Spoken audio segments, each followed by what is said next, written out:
Vocês já pararam para pensar em quanto que as pessoas estão rejeitando a mensagem de Deus? E eu vou ler aqui 2 Timóteo capítulo 4, versículo 2. Diz assim: pregue a mensagem, insista em anunciá-la, seja no tempo certo ou não.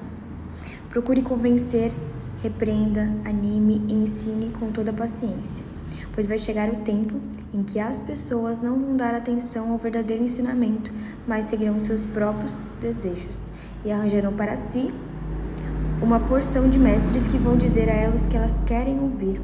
Essas pessoas deixarão de ouvir a verdade para dar atenção às lendas. Mas você seja moderado em todas as situações, suporte o sofrimento, faça o trabalho de um pregador do Evangelho e cumpra bem o seu dever de servo de Deus. E nesse primeiro versículo a gente já vê: pregue a mensagem, insista em anunciá-la, seja no tempo certo ou não. Procure convencer, repreenda, anime e ensine com toda paciência.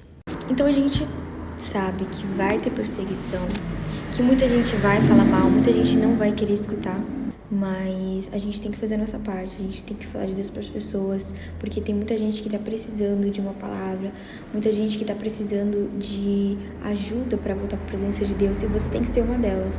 E você tem que ser uma dessas pessoas que está pregando e falando de Deus para as pessoas, fazendo as pessoas entenderem quem é Jesus de verdade. Você tem que ser exemplo, você tem que buscar saber e conhecer a Deus através da palavra, porque a palavra de Deus é nosso manual, a Bíblia é nosso manual.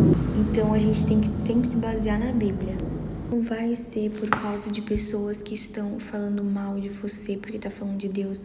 Não vai ser por causa de pessoas que estão rejeitando a palavra de Deus que você vai parar.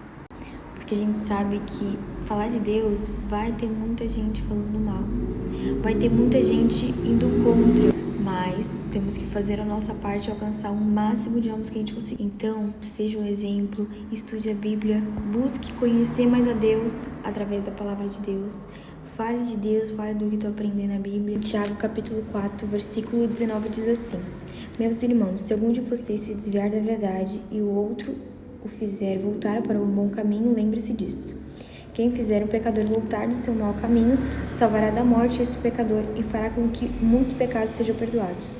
Gente, usem a ferramenta que vocês tiverem, se for a rede social, se for amigos, se for parentes, usem o que for necessário para falar de Deus. Muita gente está precisando de uma palavra sua, de entender um pouco mais a Bíblia. Através de você, você vai ganhar muitas almas.